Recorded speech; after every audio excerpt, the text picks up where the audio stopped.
Good morning, Ian Crouch with your 8:30 Hunter News update. The Australian Services Union says community and disability support workers in the Hunter are overworked, undervalued and underpaid. The union says workers with more responsibilities, complex workloads and decades of experience often take home the same pay as entry-level staff.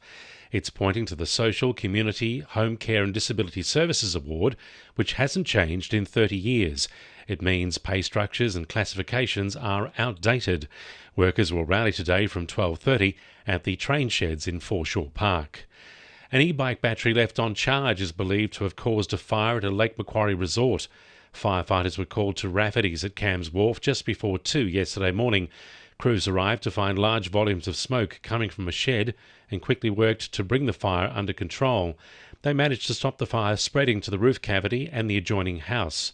No one was injured, with the homeowners calling 000 from the safety of their neighbour's house. Australia Post is urging hunter councils to enforce the restrictions to protect posties from dog attacks. Around 2 posties are being attacked by dogs every day in New South Wales. General Manager of Safety and Wellbeing, Rob Moore, says some posties have suffered serious injuries. Our posties sustain a range of different injuries from puncture wounds, lacerations and scratches. We also had a really vicious attack recently where one of our delivery drivers had a big chunk of their calf ripped off in an attack. And many of our team members also suffer from long-term psychological impacts following an attack. Investigations are continuing into the cause of a fierce house fire at Morpeth, which has left a man nursing minor burns. The 2-storey home in Princes Street was destroyed in the blaze, which broke out just before 3:30 yesterday afternoon. Neighbours say the flames were up to 10 metres high. Newcastle Council is looking to build on their commitment to lowering energy costs and helping in the fight against climate change. They've begun seeking expressions of interest from service providers to deliver a program which will see renewable energy resources such as solar panels and electric vehicle chargers supplied to residents.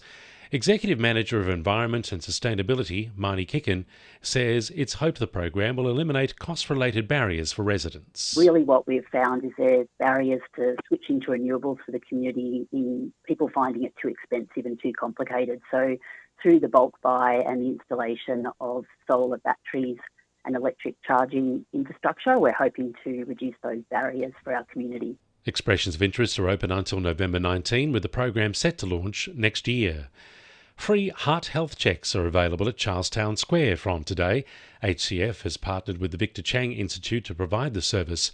Professor Jason Kavuchitz says cardiovascular disease is a huge problem across the nation. And it remains our number one killer, responsible for about 1 in 4 deaths. These deaths could largely be prevented or at least minimised by better management of risk factors like high blood pressure, cholesterol, diabetes and smoking cessation. And it's really striking to know that almost all adults in Australia have at least one risk factor.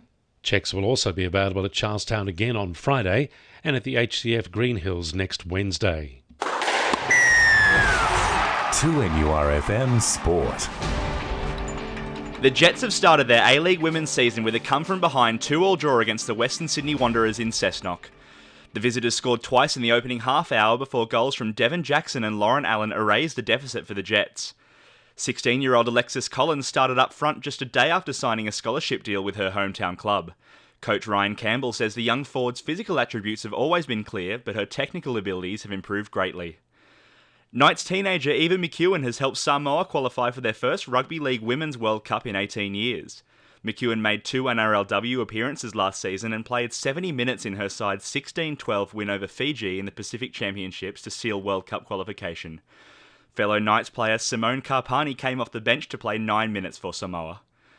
And Newcastle's Phoenix Crossland scored his first try for New Zealand in a tight 25-24 loss to Tonga, which will see the Kiwis miss out on the Pacific Championships final.